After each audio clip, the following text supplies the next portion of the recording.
Couette et bienvenue dans cette nouvelle vidéo. Cette vidéo est la partie 2 de la collaboration avec la marque Majam dont je vous ai déjà parlé il y a quelques semaines et je suis comme pour la première vidéo très contente de vous la montrer pour exactement les mêmes raisons. Si jamais vous êtes un petit peu curieux et que vous n'avez pas vu la vidéo précédente sur ce sujet, je vous la mets juste ici. Normalement le petit i est ici.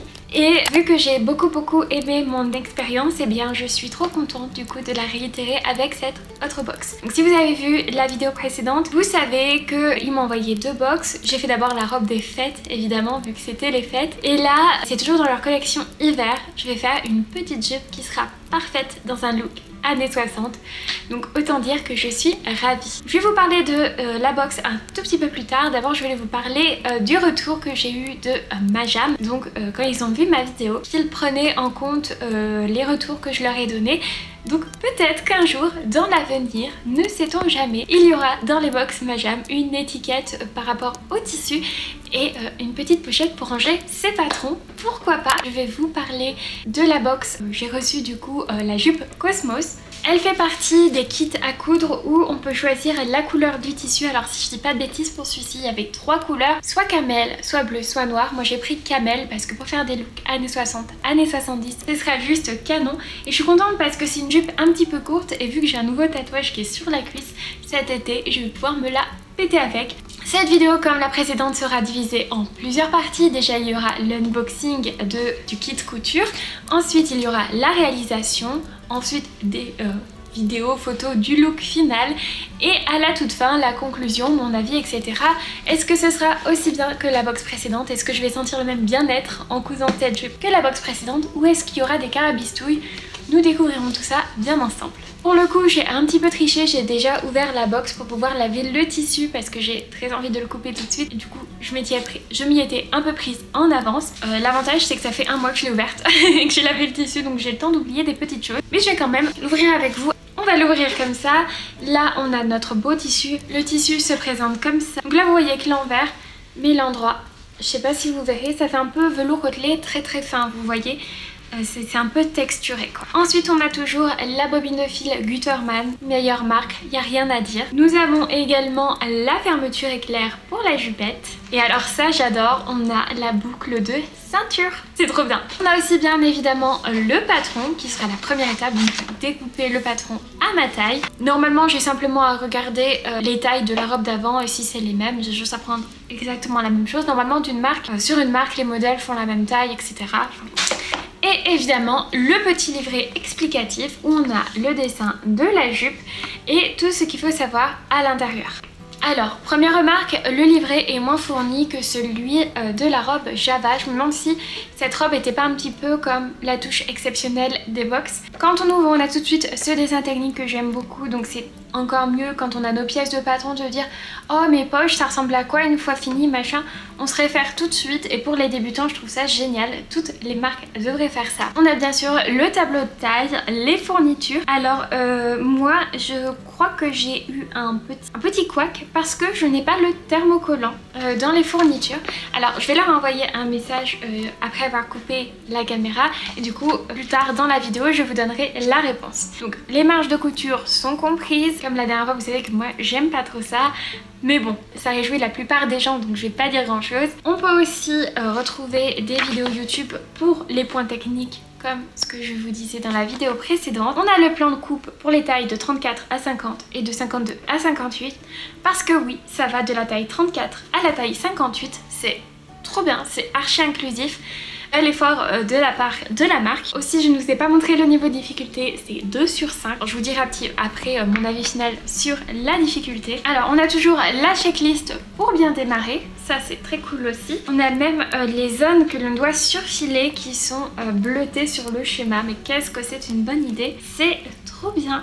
Donc ensuite on a les étapes d'explication avec les vidéos YouTube associées et toujours ce que j'adore à la fin, tadam, vous pouvez être fiers de vous avec les petites mains qui applaudissent. Et avant de passer à la couture et à la phase de création, je me permets de vous rappeler que comme dans la vidéo précédente, il y a 5% sur tout le site Majam hors carte cadeau avec le code PUMPKIN5. Faites très attention de bien l'écrire, je sais que beaucoup de personnes se trompent en écrivant Pumpkin, donc prenez-y bien garde. Bon, on passe tout de suite à la découpe du patron. Bon, comme vous pouvez le voir, j'ai déjà commencé à placer les papiers patrons sur le tissu.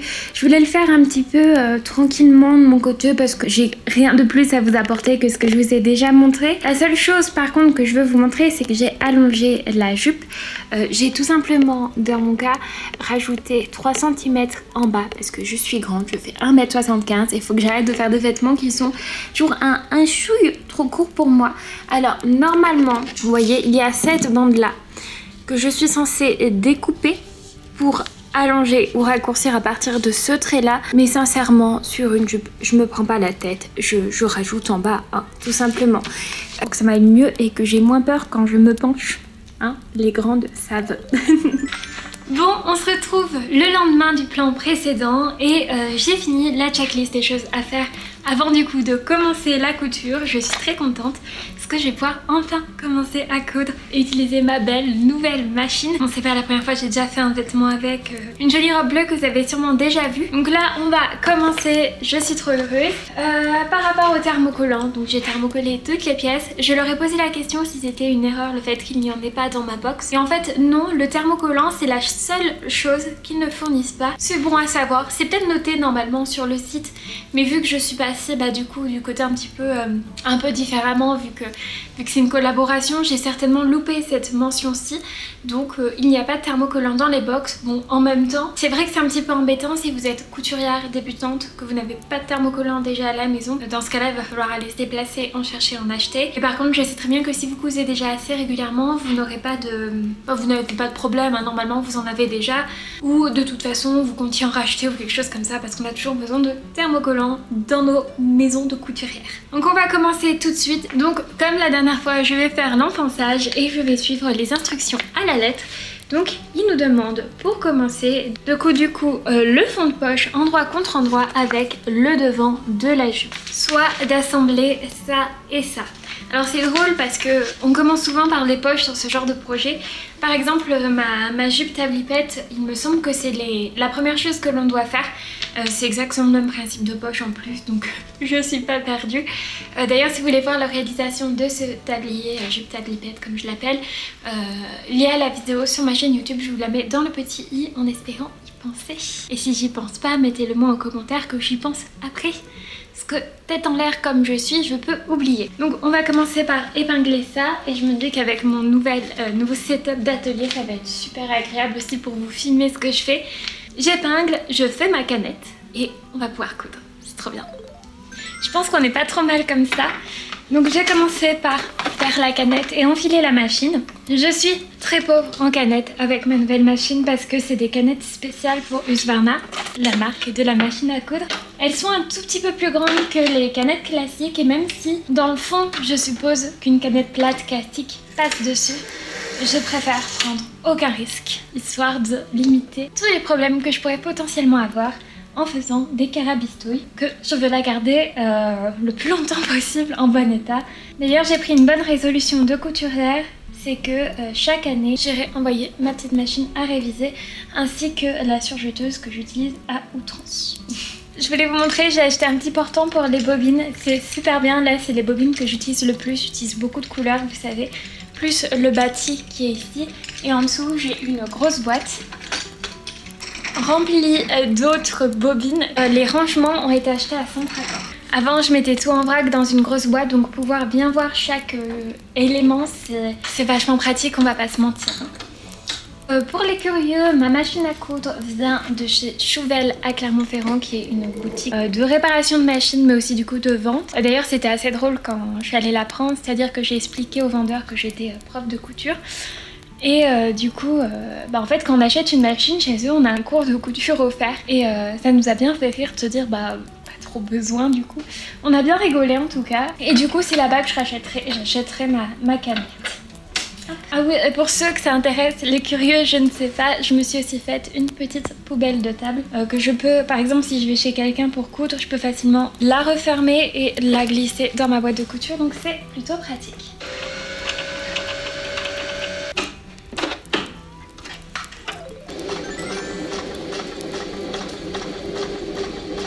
Donc maintenant il m'est demandé de cranter les arrondis À quoi ça sert de cranter? Eh bien tout simplement pour lorsque l'on retourne, ça fasse vraiment une forme bien nette. Et ensuite de rabattre vers l'intérieur. Et facultatif, nous pouvons surpiquer. Moi je vais évidemment surpiquer et je vais même repasser. Vous savez que j'adore repasser tout pour que ce soit bien propre et tout.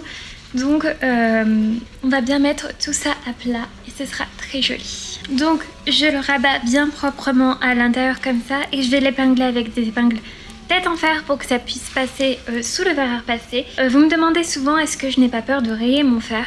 Honnêtement je m'en moque un petit peu, mais si jamais vous voulez utiliser cette technique et vous voulez pas rayer votre fer, il existe des semelles pour les faire, donc n'hésitez pas à vous en procurer pour le protéger et quand même faire cette technique. Donc là j'ai bien épinglé pour que ce soit bien comme ça. Je vais repasser une fois avec les épingles et une fois sans pour enlever le marquage des épingles. Puis je vais surpiquer. Est-ce qu'il est venu squatter le travail de maman? Tout ça parce que ça fait des petits câlins. Hors caméra, j'ai fini les poches. Alors c'est tout simple, vous inquiétez pas. J'ai cousu l'autre morceau de poche à ce niveau-là sur ce qu'on venait de coudre et qu'on a retourné surpiquer tout ça. Et j'ai surfilé le tout pour que ce soit bien propre. Puis j'ai fait une petite piqûre ici, comme vous pouvez le voir, qui sera une piqûre de maintien pour que ce soit plus facile à intégrer ensuite dans la ceinture. Je pense peut-être en faire une tout de suite ici aussi, mais comme c'est plus petit, c'est moins grave, ça va moins me déranger lors de l'assemblage. Allons voir tout de suite la suite des instructions. Donc vous voyez, j'ai fini du coup le devant, j'en suis là. Maintenant il faut que je fasse le dos, donc épingler du bas vers le haut, endroit contre endroit, les deux dos entre eux, en vous arrêtant au niveau du cran du zip. Donc en fait, je mets mes tissus endroit contre endroit et je vais coudre jusqu'à mon petit cran qui est ici, parce que ici il faudra intégrer la fermeture éclair. Bon, on s'occupe de faire cette partie avec les dos. Donc là, je vais maintenant coudre ce dont je vous parlais, donc du bas jusqu'au cran. Ici et là, c'est là où il y aura la fermeture plus tard, et là c'est un chat. Donc je viens d'assembler les dos ensemble et j'ai repassé couture ouverte comme c'est demandé pour plus tard. Alors c'est très bien de faire ça, bon déjà question propreté, mais aussi il faut savoir que ça va faciliter pour plus tard l'application de la fermeture éclair. Donc maintenant, si je suis scrupuleusement les instructions, on me demande de coudre les côtés, donc les dos et le devant ensemble, et de les surfiler et de coucher les coutures au fer vers le dos. Je vous l'ai déjà expliqué plusieurs fois, on couche toujours les coutures vers le dos ou vers le bas.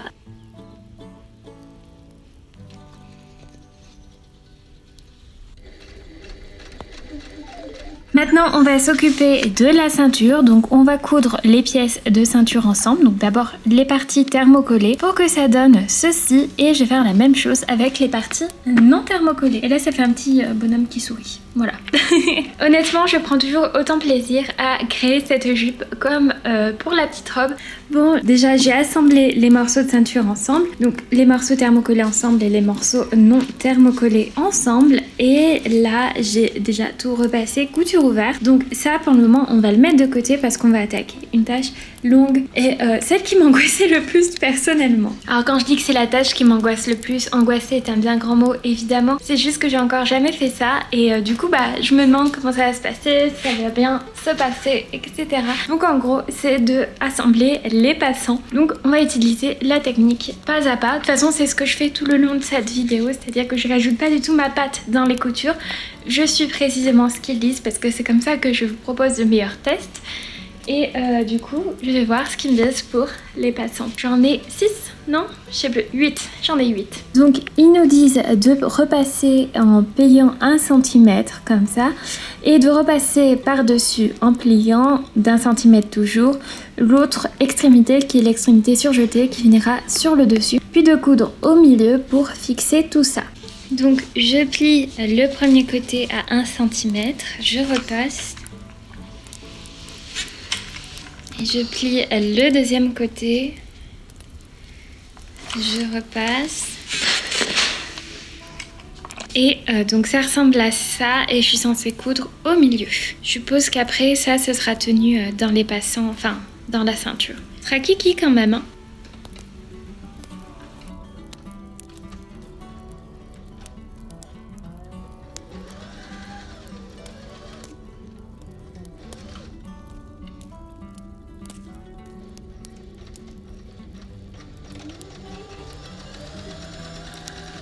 je reprends ma ceinture devant comme ça et je trace à la craie tout droit entre l'écran comme ça. Donc j'en ai 4 à faire. Je dois épingler les passants, donc en faisant attention que ce soit bien réparti et que je suive le schéma. Donc c'est assez bien expliqué hein, franchement. Là je dois juste les maintenir avec des épingles et une fois que j'aurai fait ça, je dois en mettre un deuxième à côté de chaque à 7 mm comme ça et je les épingle juste au milieu. Je suppose que c'est là que juste après je vais assembler les 2 morceaux de ceinture ensemble. Du coup c'est pour qu'ils soient prêts à ce niveau et plus tard à celui-ci. Donc tout est épinglé et maintenant on est bon pour une piqûre de maintien. Donc juste au bord là de la ceinture. Et après on va découper les petits bouts qui dépassent. Donc ça ressemble à ça et maintenant je vais donc devoir refaire ça sur chaque passant. Je trouve que c'est très joli esthétiquement. J'aime beaucoup. C'est canon. Le double passant comme ça, j'avais un petit peu peur mais en fait en vrai physiquement c'est très joli. Désolée si vous entendez un bruit de moto. Il y a un voisin qui a décidé de se poser en dessous de notre fenêtre et de laisser sa moto allumée. Il est en train de papoter. Bon écoutez, si le vombrissement est audible, je suis désolée. Donc là on va assembler la ceinture à la jupe, donc juste ce côté-ci. L'autre morceau on le rajoutera plus tard pour pouvoir bien insérer la fermeture éclair dedans. On commence à bien y toucher à cette petite jupe parce qu'après, si je dis pas de bêtises, il y a la fermeture éclair à monter, l'autre partie de la bande ceinture comme ça, l'ourlet à faire. Puis après la ceinture, la vraie ceinture à coudre avec la boucle, etc. Donc on avance plus vite que ce que je pensais et je suis très contente. Donc là je vais coudre la partie surjetée, donc celle du bas de la ceinture, avec le haut de la jupe. Je montre comme ça c'est mieux, en faisant bien coïncider l'écran, les côtés, etc. Donc ça avance bien et c'est très joli. Je suis très contente. J'ai trop hâte de le porter.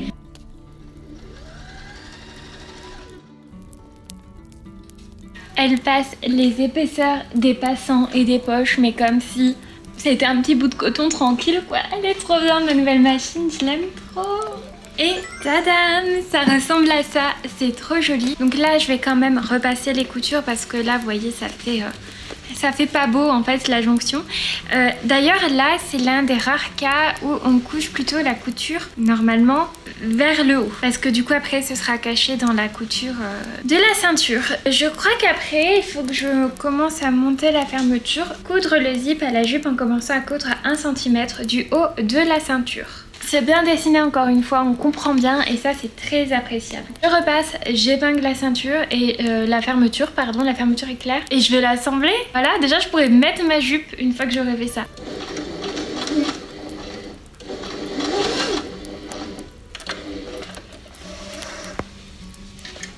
Bon, j'ai cousu la fermeture éclair, je l'ai essayé vite fait et franchement elle me va et je me sens confortable dedans. Vraiment j'ai pris la bonne taille, c'est ni trop serré ni pas assez. J'ai souvent l'habitude d'être trop serrée dans mes vêtements parce pas que je vais prendre une taille en dessous mais je vais vers des vêtements de plus en plus confortables mais il faut se dire que la mode vintage des fois ça apporte quelques vêtements inconfortables, je sais pas comment exprimer. C'est pour ça qu'en ce moment je suis de plus en plus sur des coupes, vous voyez ma tablipette, mes pulls etc. Donc plus dans le confort et cette jupe en fait entièrement partie. Donc l'étape suivante, donc épingler la ceinture endroit contre endroit de la ceinture déjà cousue à la jupe, ouvrir le zip, déplier les surplus de couture du zip pour pouvoir bien coudre bord à bord. Je vous montrerai bien ça dans une seconde et faire coïncider les coutures entre elles. Ok. Ce que je dois faire c'est, je prends ça, je déplie ma ceinture, donc par ma fermeture, faut que ce soit comme ça, pour être bien bord à bord comme ceci. J'espère que vous voyez ce que je veux dire. Donc j'ai bien déplié la ceinture, elle est à l'intérieur. À la fin elle sera comme ça, mais là il faut qu'elle soit bien à l'intérieur. Je vais coudre en haut tout le long comme ça. Et je vais pas commencer au bord. Je vais pas commencer, j'essaie de vous montrer correctement. Je vais pas commencer ici tout au bord, mais à 0,5 mm du bord, tout simplement. Par contre je coupe bien à 1 cm à ce niveau. C'est pour ça du coup, je vous explique que la fermeture on devait la démarrer 1 cm plus bas. C'est pour qu'elle soit tout en haut une fois la couture d'assemblage ici faite. Parce que du coup ça a mangé 1 cm. Bref, je J'espère que vous avez compris ce que je veux dire. On s'occupe de ça, c'est une couture toute simple et on va voir ce que ça donne. Maintenant, je vais changer de pied presseur pour repasser sur un pied pour fermeture éclair pour coudre le long ici pour que ça fasse une jolie propreté lorsqu'on va retourner au niveau de la fermeture éclair. En gros, une fois retourné, ça va donner ça, comme ça, mais en plus propre parce que là, j'ai pas cranté, je voulais juste vous montrer le résultat de la ceinture comme ça. Je vais faire l'autre côté, je vais cranter, retourner proprement et la dernière étape de la ceinture, ça va être de fixer cette couture là qui est à l'intérieur de la jupe, coudre en fait, normalement on coud sur l'endroit dans le sillon ici pour piquer cette partie là, donc c'est pour ça qu'il faut pas mal d'épinglage, de concentration et prendre son temps pour le faire bien correctement. Bon, j'ai fini la surpiqûre, normalement elle se voit quasiment pas sur l'endroit, peut-être sauf au niveau des passants parce qu'ils vont un petit peu par dessus, mais franchement ça se voit pas, c'est nickel. Et elle a bien tout maintenu derrière, donc on est content. Maintenant, je vais m'occuper de l'ourlet, donc il faut replier 1,5 cm ici et replier 1,5 cm, donc un ourlet de 3 cm, tout simplement, et piquer ça, donc faire un ourlet. Et la jupe en elle-même sera terminée. Ensuite, il restera la partie ceinture à faire. Donc l'ourlet est fait, maintenant on va attaquer la ceinture, donc les premières étapes sont ici. Pour la ceinture, on a une bande plus longue que l'autre, c'est normal. Au début je me posais un petit peu la question, en fait c'est juste qu'il y a un des morceaux de la ceinture du coup qui est censé pendre, on va dire esthétiquement, et du coup pour que ce soit quand même enfin que la ceinture soit une belle finition, on va faire en sorte du coup que le raccord soit milieu dos. Je sais pas si c'est très français ce que je suis en train de dire, mais en gros c'est normal qu'elle fasse pas la même taille pour que lorsqu'on la porte elle soit super canon. La première étape va être d'assembler du coup les deux morceaux de ceinture ensemble, donc celui qui se trouvera du côté gauche et celui qui se trouvera du côté droit. Puis après on va faire ce qu'on appelle un coulissage, donc c'est replier quelque chose en deux on plie quelque chose en deux et on coud quasiment tout le tour du produit, puis on le retourne par une petite ouverture pour du coup que ça fasse la ceinture, voilà. Et on fermera avec un point main. Une image vaut mieux que 1000 mots, donc je vais vous montrer au fur et à mesure quand je vais le faire. Mais déjà on va assembler les morceaux de ceinture ensemble. Sincèrement je pensais pas que j'allais le finir aujourd'hui. J'ai repassé la couture que je viens de faire en mode ouvert, donc écrasée au fer comme ceci. Puis je vais replier endroit contre endroit comme ça tout le long pour faire une couture, et je vais épingler pour faire une couture du coup qui va partir de là, qui va s'arrêter à un endroit par exemple ici, qui va reprendre par là, donc ça ce sera le trou pour pouvoir retourner, et qui se finira du coup tac tac tac tac ici, donc là et hop. C'est ce que je vous parlais, le fameux coulissage.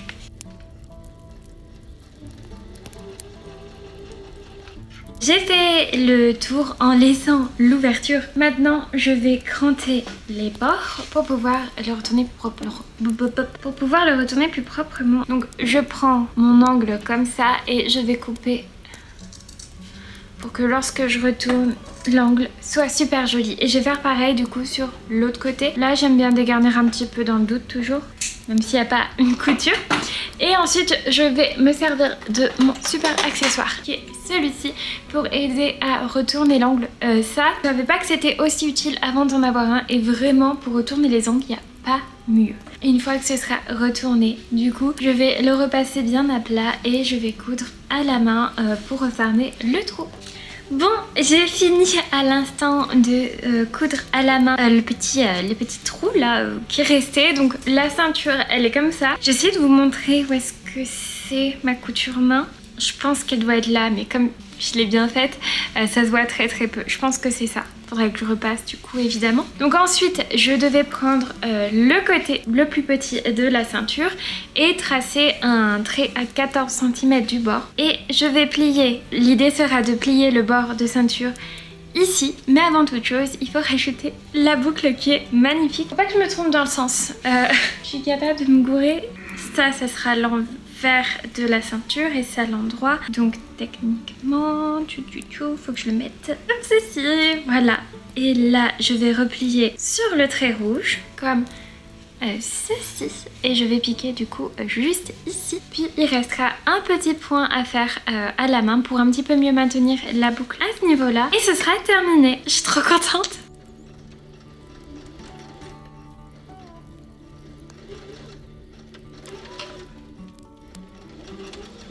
Bon, comme je disais, désormais il me demande de faire un point main. Alors maintenez l'arrière de la ceinture boucle bien plaquée en réalisant une couture invisible à la main entre les deux épaisseurs. En fait on voit bien sur le petit dessin ce qui est expliqué, alors peut-être que vous ne verrez pas à la caméra, mais en gros il nous demande de bien plaquer comme ça et de coudre ici donc les épaisseurs à la main entre elles, donc dessus et dessous, et la jupe sera terminée. On se retrouve donc quelques secondes plus tard pour vous et quelques jours plus tard pour moi pour la jupe porte, et je pense que j'essaierai de faire un petit shooting très années 60 pour aller sur mon Instagram. Ça doit être probablement déjà sorti si tout va bien.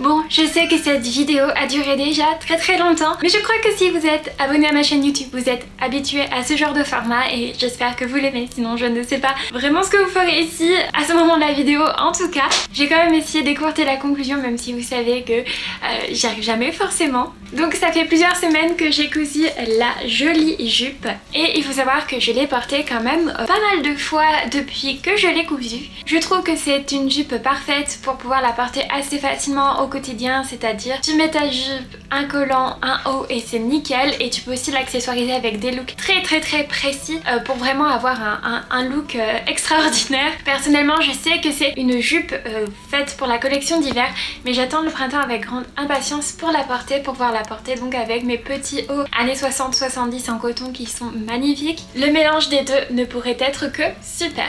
On va venir tout de suite sur les points négatifs parce que j'en ai relevé, on va dire, deux, ce qui n'est clairement pas beaucoup.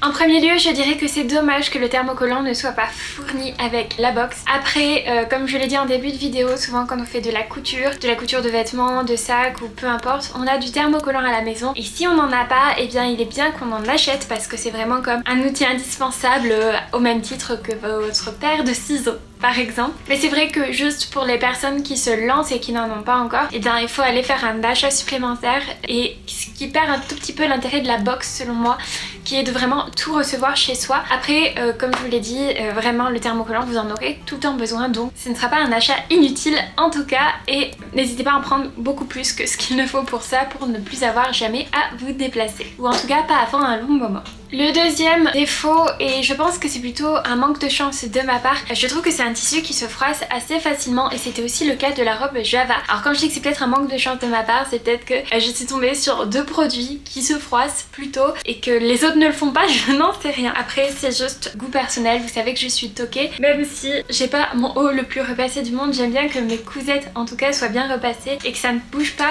tout simplement parce que je les porte après et c'est toujours une fierté de porter ces vêtements, et quand ils sont froissés c'est toujours un petit peu moins chouette. Mais plein de vêtements se froissent, donc je pense encore une fois que ce n'est pas très grave. Donc franchement les deux points négatifs, vous voyez que c'est vraiment accessoire. Et on va passer maintenant aux points positifs. Alors il faut savoir que finalement tout le reste est positif, mais j'ai envie d'accentuer sur les choses que je trouve vraiment très cool avec ma jam, la box, la jupe, etc.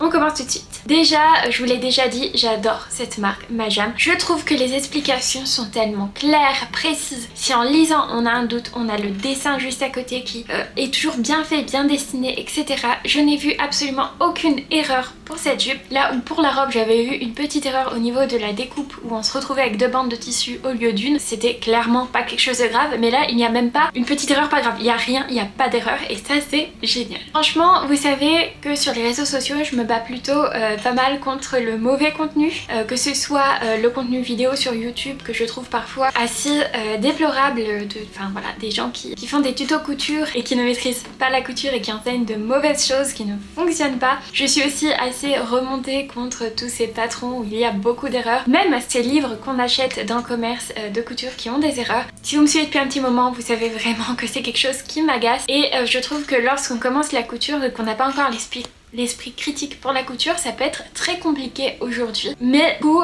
je trouve que Majam est vraiment une super bonne alternative, une super bonne idée si vous voulez commencer à faire des vêtements et en étant guidé correctement. Merci. Vraiment merci Majam. C'est un concept incroyable en tout cas pour toutes les personnes qui débutent et même plus que ça. Mais en tout cas quand je vois à quel point on n'est pas aidé en tant que débutant et quand je vois à quel point Majam est bien expliqué, leurs produits sont vraiment cool et tout, je trouve ça juste génial. Et si vous commencez la couture, je vous dirais foncez vers cette marque, voir s'il y a des patrons, des modèles, etc. qui vous plaisent. Achetez une box, un kit comme ça, c'est fait. Et franchement, vous ne serez pas déçus.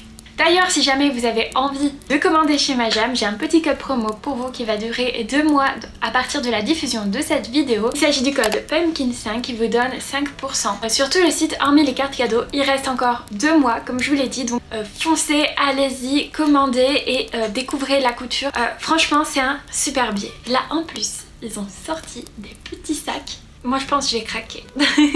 Je suis de plus en plus dans ce genre de truc donc je crois que je vais complètement craquer. Bon, je crois que j'ai tout dit, que vous êtes bien rendu compte à quel point j'aime cette marque. Et avant de vous laisser, je vous demande de vous abonner à cette chaîne YouTube si vous aimez la couture, les découvertes couture. Je ne suis peut-être pas la personne la plus régulière pour poster, mais vous inquiétez pas, il y a toujours du contenu. Et d'ailleurs, si jamais vous voulez me suivre entre 2 vidéos, sachant que je suis pas très régulière, n'hésitez pas à me suivre sur Instagram et TikTok où je suis présente quasiment quotidiennement. N'hésitez pas non plus à liker cette vidéo si elle vous a plu et à commenter en disant ce que vous pensez du coup de cette petite jupe, si vous avez déjà essayé les kits couture Majam et si vous pensez tout simplement essayer. Faut même savoir que c'est une marque que je recommande à mes élèves en couture tellement je la trouve incroyable. Avant de se quitter, si t'es arrivé à ce moment de la vidéo, si tu fais partie des courageux qui pour mon comeback se tapent une vidéo de plus d'une demi-heure, n'hésite pas à commenter avec l'emoji main qui applaudissent comme à la fin du petit livret de Majam comme je vous ai montré au début de la vidéo. Comme ça je saurai que t'es resté bien jusqu'à la fin et comme tu le sais, si tu regardes régulièrement mes vidéos, ça me fait trop plaisir de voir quand vous utilisez l'emoji de fin de vidéo. Ça, je trouve ça incroyable. Moi sur ce, je vous laisse, je vous fais de gros bisous et je vous dis à très vite pour une prochaine vidéo. Bisous!